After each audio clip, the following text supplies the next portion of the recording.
হরে কৃষ্ণ। আজকের ভিডিওতে আপনাদের সামনে দেখাবো রাতের ইস্কন কেমন থাকে। দিনে এই যে এত কোলাহল, লোকজন, হইহট্টগোল, রাত্রেবেলা কেমন থাকে সেটা জানার জন্য কিন্তু ভিডিওর সঙ্গে থাকতে হবে। স্কিপ না করে পুরো ভিডিও দেখার অনুরোধ রইল। তো বন্ধুরা, এখন বাজে হলো 5:10 বাজে, আর আমরা এখন রুম থেকে একটু যাব আর কি রাস্তার দিকে, যেখান থেকে অটো থেকে নেমেছি সেই জায়গাগুলো একটু ঘুরবো, দেখাবো। দিনের ইস্কন সকলেই দেখিয়েছ, রাতের ইস্কন কেমন হয় একটু আমাদের সঙ্গে থাকো, ঘোরো, ঠিক আছে? মিস করবে না কিন্তু ভিডিওগুলো, আর পার্ট বাই পার্ট সমস্তটাই আসবে। তো দারুণ দারুণ সুন্দর, মানে হঠাৎ করে ঝুপ করে অন্ধকারটা নেমে পড়েছে, আর এই যে লাইটের উপর তাকিয়ে কথা বলছি। তো চলো, যেতে যেতে তোমাদের সঙ্গে দেখানো হচ্ছে।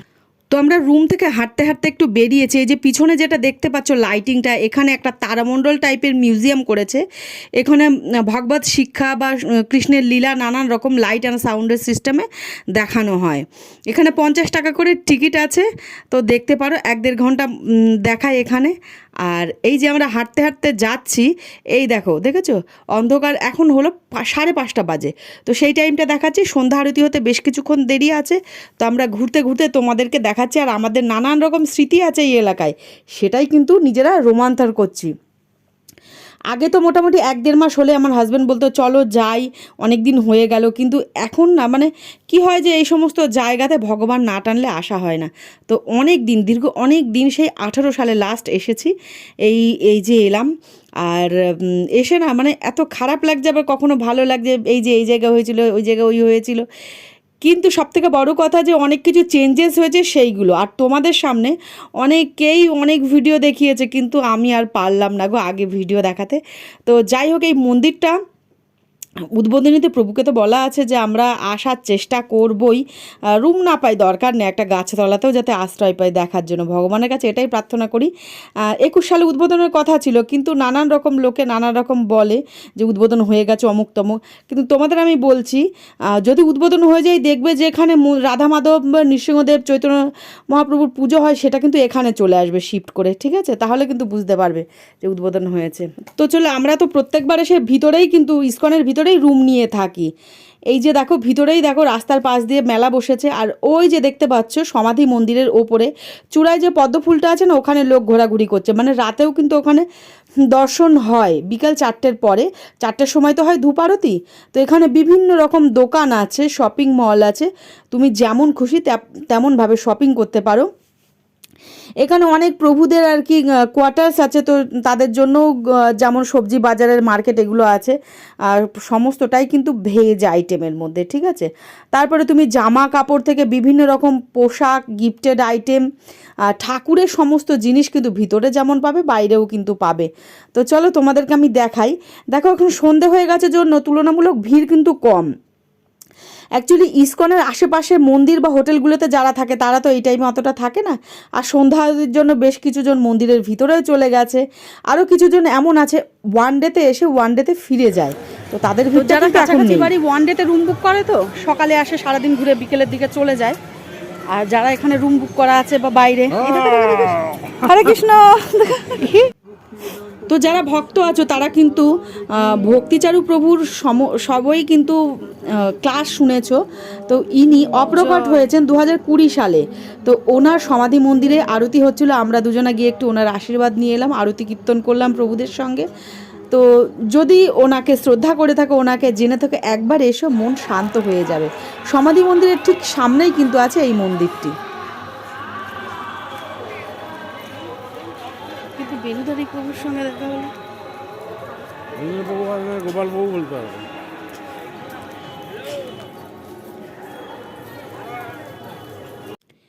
তোমার যদি সকাল বিকেল হাঁটার অভ্যেস থাকে, তাহলে যেটা হয় কি, তুমি এই পুরো ইস্কনটাই একটু ঘুরতে পারবে, তাহলে ব্যাস তোমার রথ দেখা, কলা বেচা সবই হবে, ঠিক আছে? মানে ভগবান দর্শন আর ঘোরাফেরা।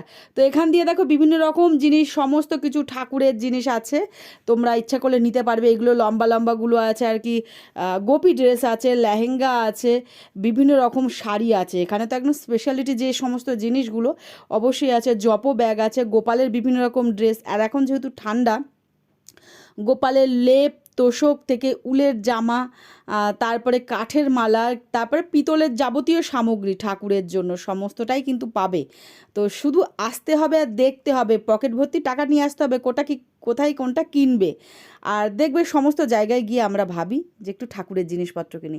এটা দেখো একদম বড়, এটা এটা হরে কৃষ্ণ মাতাজি, এই কাঁসরটা কেমন দাম আছে? 550। বড়টাতে এটা কেজি হিসাবে না পিস হিসাবে? আচ্ছা 600।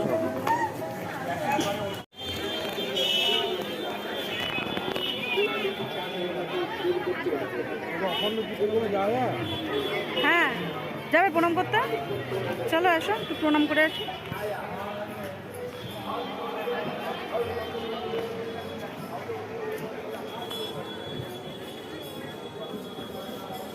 আসো, এটাই মূল মন্দির।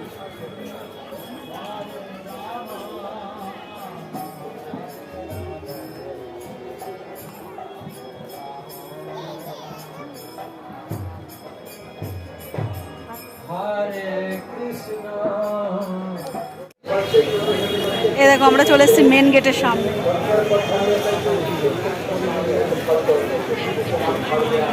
বাবু চন্দ্রদায় মন্দির।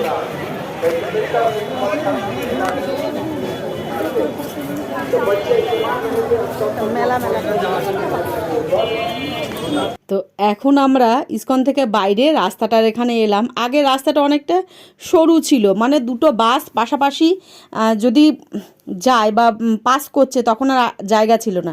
এখন সেই রাস্তাটা মোটামুটি 3 ডাবল চওড়া করেছে, আর এত ভালো লাগছে।